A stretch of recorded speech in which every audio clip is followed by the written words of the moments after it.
Hello. Hello, I am Riesling. I'm Chardonnay. I'm here to tell you why it's not possible for you to be a better white grape than me. Oh ja? Ja?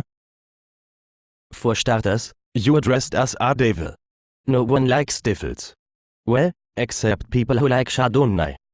Well, no one like gel. Excuse me? Have you heard of Engel Food Cake?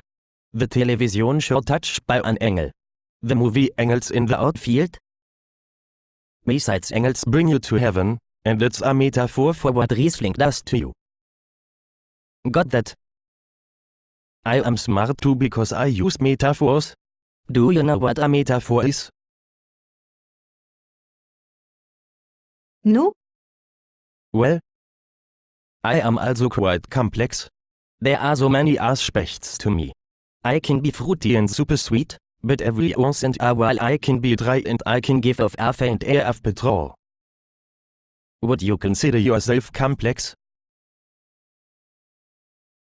No, fairly simple really. Well, complex is always better with wine. It's always good to spice things up a bit. Don't you think? Ok?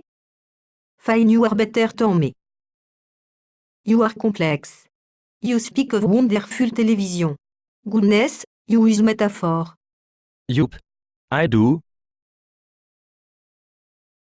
I am going to go crawling to a cave.